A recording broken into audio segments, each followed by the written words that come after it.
Esses dias, em um estudo, veio o questionamento de como Maria engravidou de Jesus. Ele foi gerado fora do ventre e colocado lá, já pronto? Ou ela e José tiveram relações e os espíritos colocaram Jesus em seu ventre? Ficamos debatendo por um longo período. Daí falei que iria perguntar para o Jorge Alahá. E aí eu estou fazendo pergunta para você. Um abraço para os nossos amigos do Rio Grande do Sul. Opa, um abraço para todos.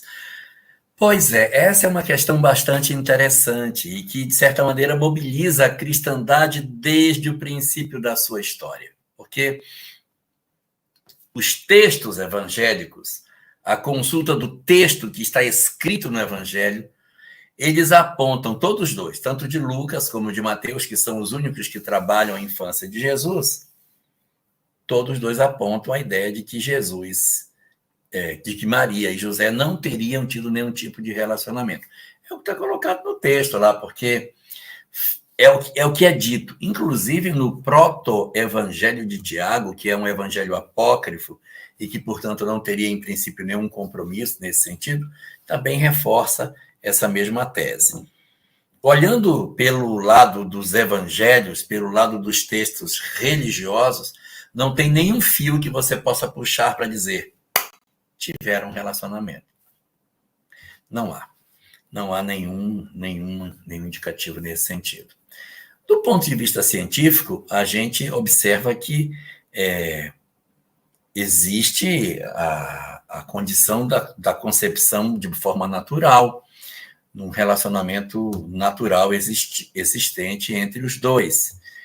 Formou-se dentro da cristandade, em função do tempo, essa ideia de que o sexo é uma coisa pecaminosa, que afasta o homem da divindade, etc., que acabou gerando até as expressões do celibato clerical. Mas, do ponto de vista estritamente científico, as pessoas diriam que a relação foi absolutamente normal. E o que dizem os espíritos? O que os espíritos falam sobre isso? O que Kardec fala sobre isso na Gênese. Kardec diz que a questão da concepção de Maria, ele coloca um asterisco na Gênesis e diz assim, lá no pé da página, questão de Maria, nós vamos tratar em obras ulteriores, em obras posteriores ele trataria. Só que isso era 1868, 1869, 31 de março, ele desencarna, então ele não chega a escrever sobre isso. A gente não tem nenhuma manifestação de Kardec de maneira direta, e os espíritos, ao longo desses anos todos, nunca falaram nada sobre o assunto. Qual é a razão? A razão é para que a gente foque naquilo que é essencial. Maria engravidou ou não?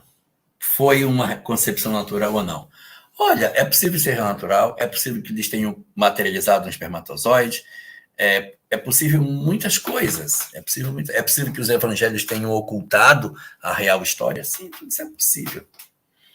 A questão que precisa ser colocada é que essas questões elas acabam retirando os nossos olhares do foco principal, porque a gente vai para a periferia da discussão e esquece da essência.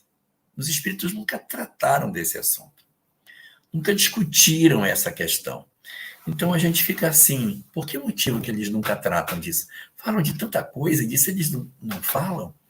Então a gente vai convergir para a ideia de que, de repente, porque existem coisas que são mais próximas de nós para que a gente possa tratar, como apresenta a questão 14 de O Livro dos Espíritos, quando fala sobre a questão do panteísmo.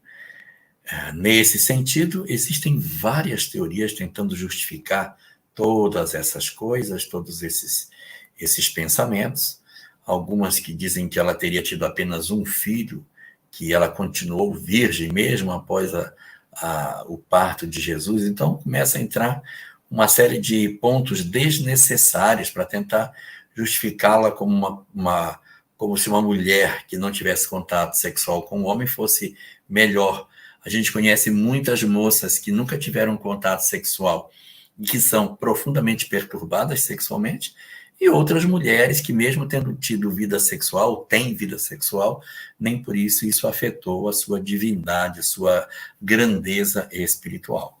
O que resulta disso é que não é a virgindade física de Maria que vai dizer que ela é pura. Certamente, a virgindade espiritual dela, a condição de ser um espírito sublimado, como bem apresenta Emmanuel na obra Caminho da Luz, representa de maneira muito mais nítida a personalidade de Maria. Em síntese, portanto, a gente não encontra na doutrina espírita informações que pendem para todos os lados, hipóteses as mais diversas. Os judeus também têm as suas hipóteses do que possa ter acontecido. Então, existem muitas versões e o que é mais importante disso é o corpo doutrinário de Jesus, que esse sim é o que tem poder de transformar as nossas vidas.